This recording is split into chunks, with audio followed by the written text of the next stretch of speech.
you're somebody who's into spiritual development or understanding the growth in your gift, then this is probably the video for you. But I want you to listen to what I've got to say, because it's probably going to really be quite life-changing if you are somebody who does really follow the idea of wanting to grow their own spiritual self. So, excuse me, I'm just getting ready because we're just in from Christmas shopping, which was mental. But yeah, so looking at spiritual development, I obviously want to look at the best way that I can nurture and care for other people in a way that then isn't going to be detrimental to their journey kind of like long term, right?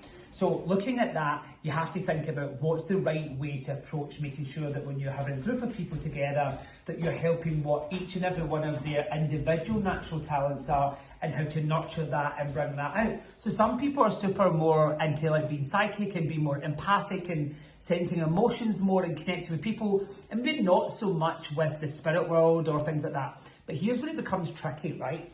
So my job as a mentor is to try and make sure that whatever we do, we bring out the best in that person.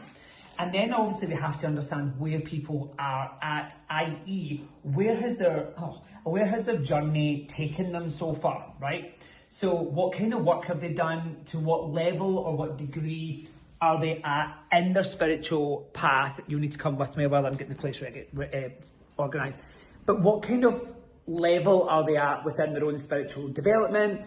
Where has it led them? Where have they been before? What stuff have they studied before? Do they know anything? And also, a lot of people have a real strong opinion of themselves, and I don't mean this to sound disrespectful, but they kind of have an idea of themselves that they are super advanced, they know what they're doing, they have done, you know, all this stuff. And my real opinion is, if you're an advanced medium, you should be able to make some incredibly accurate information mediumistically, i.e. speaking to the spirit world, or then psychically. And I don't just mean the generic pool of information, I mean like detailed information. I'm sorry this video is long, but I really want to get my point. The thing that I've found over the last year is a lot of people seem to have an idea of the growth, that they are super advanced mediums and that they really know what they're doing. And actually when you then say to them, you know, obviously you've made mediumistic connections before, you've given psychic readings before, you've been able to tap into the energies, you've been able to understand what the clairs are, you're able to understand the technicalities within the mechanics of mediumship, you know, the ethical and the moral practices that we make to be able to then help people grow and nurture them and not hurt anyone and not limit them and not hold them back and so forth. So actually then it transpires that it's not like that at all. That doesn't seem to be the case, that then people really then find themselves in a position where they're not, oh Christ, what I've come up here for isn't here. But what people find themselves in their journey is not what you kind of realise it to be. So that's very, very interesting to me, because then they realise, oh, actually, I don't know how to do that. And but they believe they can. And so everybody wants to be an advanced medium.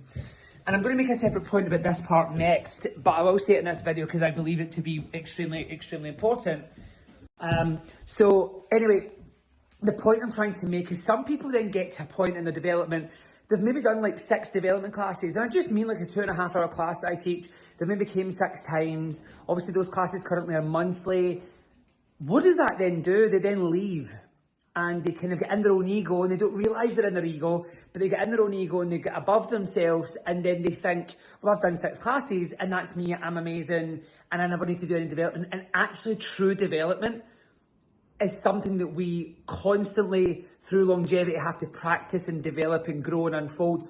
So what I'm trying to get at is that we should never stop growing and never stop learning and never stop developing, but we should also be able to humbly say, I haven't done a lot of training, and I am able to then push myself to a point where I continue to train.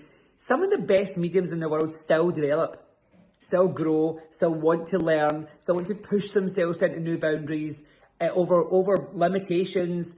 So all I'm trying to get at for you is, do not just think that because you do one very brief short stint of things that then makes you what we call an advanced medium. Follow me on socials at George the Medium. But anyway, if you're stuck with me this long, thank you so much. I would love to hear your opinion.